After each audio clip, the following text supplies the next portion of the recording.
میرے پیارے آقا صلی اللہ تعالی علیہ وسلم کے پیارے دیوانوں، تیسری چیز خلق خدا کی خدمت کا جذبہ، اسے بھی اپنے اندر آپ پیدا کریں۔ آقا کریم صلی اللہ تعالی علیہ وسلم نے جن چیزوں کے ذریعے اسلام کی شمع لوگوں کے سینوں میں روشن فرمائی اور اپنی ذات کو حضور صلی اللہ علیہ وسلم نے جس چیز سے منوایا، آپ جانتے ہیں ان میں ایک چیز خلق خدا کی خدمت بھی ہے۔ ایک بچہ جو اپنی ماں سے بے پناہ محبت کرتا تھا،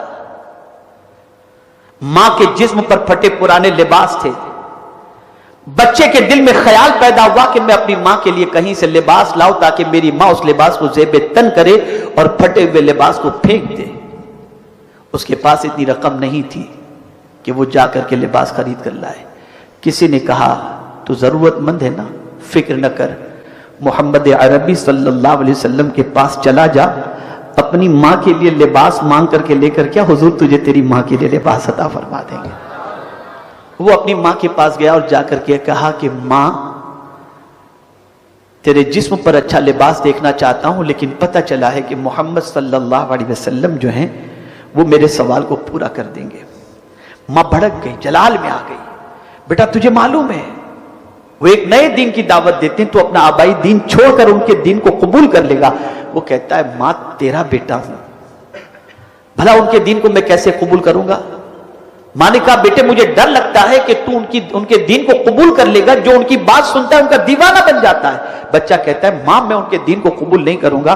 ماں نے کہا ٹھیک ہے جاؤ۔ وہ گیا، حضور صلی اللہ علیہ وسلم چادر پہنے ہوئے بیٹھے تھے۔ اب آپ دیکھیں انداز، وہ بچہ جا کر ڈائریکٹ پہلے حضور سے کہتا ہے پہلے سن لیجئے آپ کا دین قبول نہیں کروں گا، آپ کا دین قبول نہیں کروں گا۔ 2-3 مرتبہ اس نے کہا آپ کا دین قبول نہیں کروں گا۔ اچھا بھائی ٹھیک ہے تو دین قبول نہ کرنا، بتا آیا کس لیے ہے؟ کہا میری ماں کے جسم پر پہننے کے لیے پورے کپڑے نہیں ہیں، بوسیدہ لباس میں میری ماں ہے، میں اس کے لیے کپڑا لینے کے لیے حاضر آیا ہوں۔ سرکار نے اپنی چادر اتاری اور اس بچے کو دے دیا۔ بچہ چادر لیا، ماں کے پاس پہنچا اور ماں سے کہتا ہے ماں پہلے سن لے، میں نے ان کا دین قبول نہیں کیا ہے، لیکن یہ انہوں نے چادر عطا فرمائی۔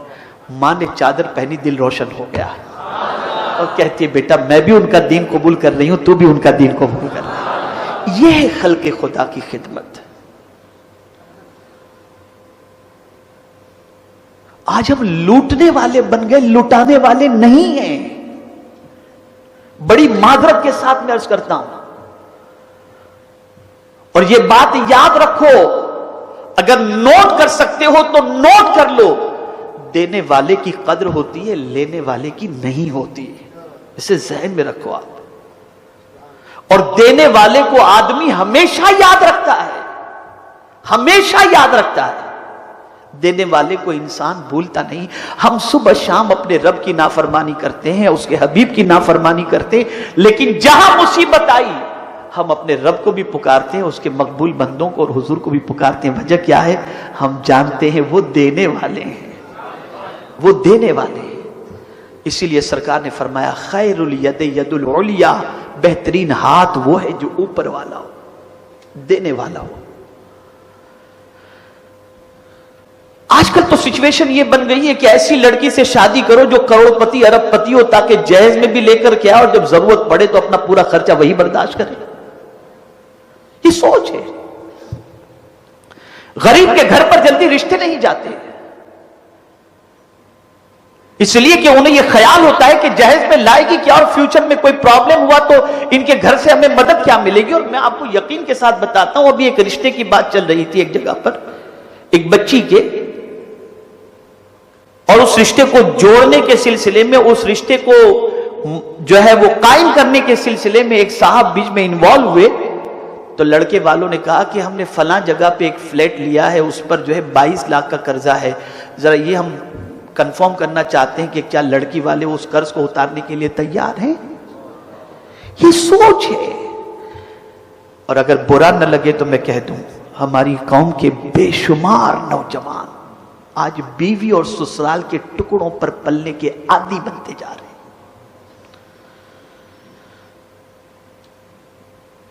بے شمار نوجوان. وجہ کیا ہے؟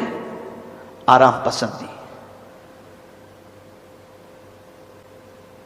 میرے پیارے آقا صلی اللہ تعالی علیہ وسلم کے پیارے دیوانوں تو عرض یہ کر رہا تھا کہ دینے والے بنو. عرض یہ کر رہا تھا کہ خلق خدا کی خدمت کرنے والے بنو. اور آپ جانتے ہیں کہ حضور صلی اللہ تعالی علیہ وسلم نے 18 سالہ اپنی جوانی کے موقع پر خدمت قوم کے سلسلے میں اتنے مشہور و معروف ہو گئے تھے کہ اللہ اکبر. ایک تاجر مکہ مکرمہ میں اپنی بیٹی کے ساتھ آتا ہے اور اس کی بیٹی کو اغوا کر لیا جاتا ہے اور کوئی چھڑانے والا نظر نہیں آتا. وہ تاجر حضور کسی نے بتایا کہ جاؤ یہ محمد صلی اللہ علیہ وسلم نوجوان ہیں, ان کے پاس چلے جاؤ, شاید یہ تمہارے کسی کام آ جائیں. وہ جب پہنچا حضور صلی اللہ علیہ وسلم کے پاس اور اس نے جب اپنی بپتا سنائی تو سرکار نے فرمایا کون ہے جو تمہاری بیٹی کو اغوا کیا؟ کر فلاں. سرکار اس کے ساتھ اس کے گھر پر گئے اور جا کر کے حضور اس کی بچی کو چھڑا کے لے کر کے آئے. توجہ چاہوں گا, غور سے سنیے گا. سرکار اس تاجر کی بچی کو چھڑا کر لے کر کے آئے اور آج ہماری قوم کے نوجوان بچیوں کو بگا کے لے کے جاتے ہیں. سوچ دیکھیے کہاں ہیں ہم. ایسی بودھی سوچ رکھنے والا مسلمان کیا کبھی ترقی کر سکتا ہے؟ مسلمان کی سوچ بھی پاکیزہ ہو, اس کے خیالات بھی پاکیزہ ہوں, اس کے دل و دماغ کے اندر آنے والے جتنے بھی افکار و نظریات وہ سب پاکیزہ ہونے چاہیے. تو تیسری چیز جو ہے وہ یہ ہے کہ خلق خدا کی